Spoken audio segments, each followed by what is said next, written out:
What's up, people? Welcome back to another video. Now this time I'm gonna go over 10 most useful passives in this game. Alright, let's do this, shall we? Starting off, number 10, I got Killing Blow. Now Killing Blow is a really good combat skill. It gives you crit power plus 30%, which is a lot, so the more crits you hit, the more you'll get. Now people say if you use 2 tigers, it will cap out 100%, but that is not true. Even with 2 tiger, Killing Blow can still stack on top of the tiger resolve. However, you cannot stack 2 Killing Blow on top of 2 tiger resolve. That's capped somewhere. So it is a really good passive for solo or multiplayer, and it's definitely recommended to use it if you can.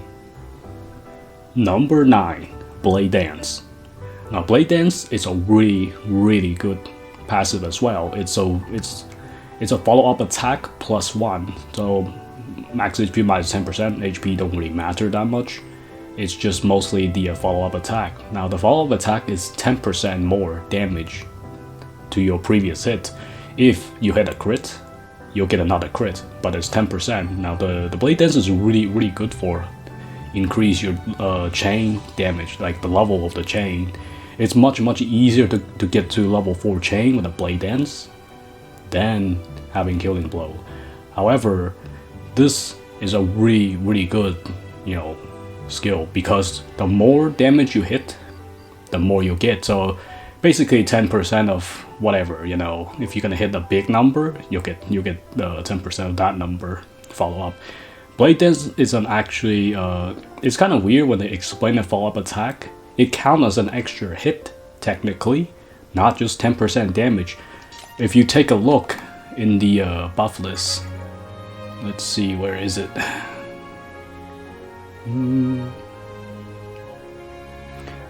Yep, there we go. I think back then, Blade Dance said that it used to be 10% more damage. But for whatever reason, they changed it. They fixed the wording. But now it's just follow-up attack, so it's an extra hit. Number 8, I got Cackling Devastator. Now this thing, it's amazing. Well, maybe not for like most of the enemies, but when you have multiple parts, when you can hit them multiple with one skill, yeah, this thing will obliterate pretty much all the bosses. That's why this passive in the West is satisfying, because you can hit so hard. All the parts, you can hit all of them at once. Just one skill. Some skills you can hit all of them, some you cannot. But overall, the AoE attack would increase, the range, so you can hit more than one body parts. That's what it means in this game. So it is a really good passive whenever an enemy has more than one parts. That combined with buffer, you'll need those two to hit pretty much all the parts. If you have a like if a soul skill can hit multiple parts easily with the there's some soul skill can hit, but most of the EX skill can hit quite a bit, unless it's like a single focus point. Other than that, you can hit like more than one body parts for most of the soul skill if you equip this passive on and with a buffer EX. Number 7, I got Hawkeye. Hawkeye, without being said, is one of the most useful in pretty much all the builds when it comes to accuracy. You'll need it. It's a 10% accuracy, which is a lot for some of the high rates. Now I can include the other 2, well, if you count Rising Spirit as a 4th one, which is fine. The other 2 works fine, but Hawkeye gives you probably the most out of any accuracy passives. I could include like Mental Focus and High Precision Machine, but Hawkeye is usually the best one to choose out of all of them. And this is definitely recommended if you don't have enough accuracy. This will get the job done for high rate. Number 6, I got Sword the Servant. Now Sword the Servant, it's mostly just increase skill speed by 10%. Now 10% is quite a bit sometimes. Now the base attack increase or the sword skill increase, they buff that, so we have higher speed with the base. Now this plus on top of that is quite a bit. Back in the day, I used to use that a lot because I need more speed and etc. So this is a really decent sword skill. It's not like you will need it for most of the time because you have the speed buff, but when it comes to farming sword skills and other stuff, you can still put it on for extra sword skill speeds and stuff. Number 5, I got Evil God Bloodline. Now this thing is very useful. 10% strength is a lot sometimes when you stack with 40%, which is 4 bulwarks, and like 10% strength food, plus that is quite a bit of strength increase. So, which is insane. Now 10% strength is better than the other. I mean, there's other 10% stuff, but not as good as the strength. Now this thing, it's must that I usually must use it like when I have room for it, because I don't really need to increase anything else. Like mostly just strength. Strength, it's much like better than increased attack. So you want the well, I mean, I already explained it in the why, you know, the sub perimeter is better than the main perimeter, and if you're not sure, check that out. And that's why I say, you know, 10% strength helps a lot for most of the builds, and it's a really useful passive to have. Number 4, I got Spiritual Cage. Spiritual Cage gives cooldown minus 10%, which is really good for AIs when it comes to long fights. You can put it yourself as well, but that build was not really needed anymore, but it's still useful for yourself. Yeah, give to AI that, plus there's another cooldown, then you can have quite a bit of cooldown minus, so that way you can use your buffs again.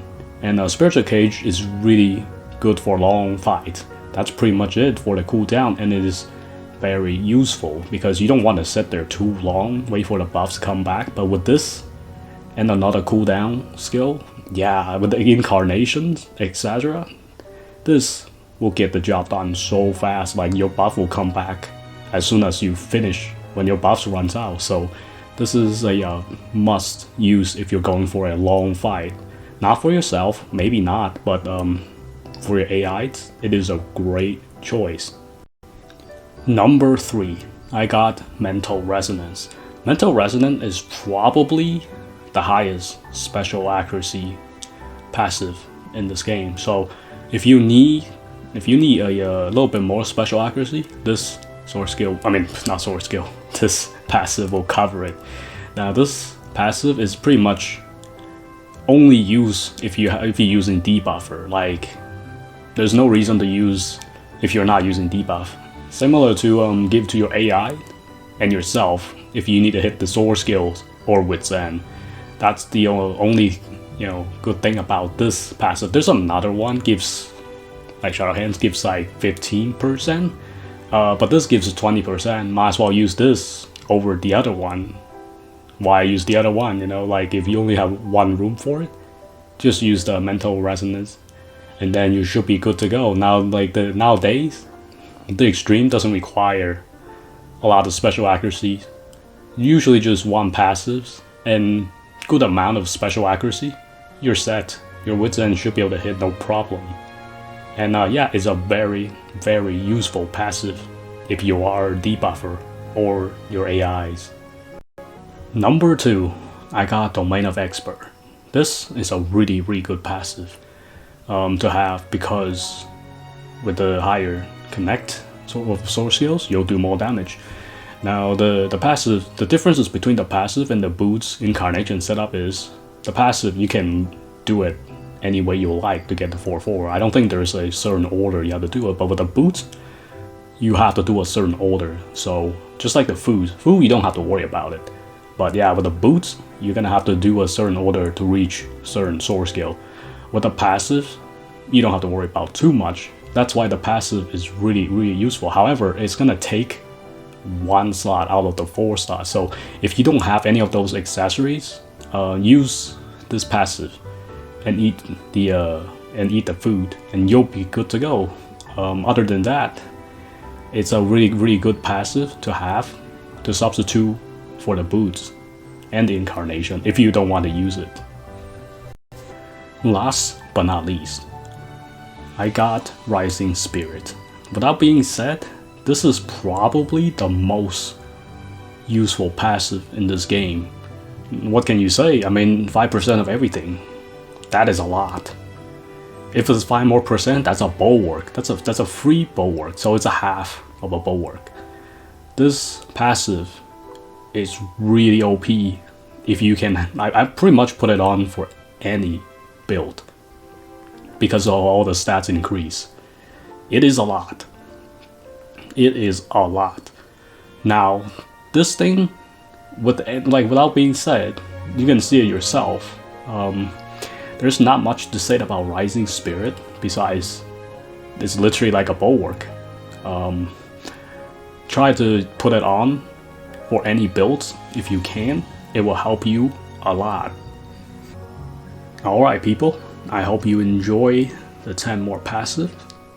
Next time come back, I'm gonna do Persona and Anima, but I'm not gonna do 10 most useful one because there aren't many useful one in this game. That's the problem at the moment, so I'll figure out how many I'm gonna do. But yeah, hope you guys enjoy it. Until next time.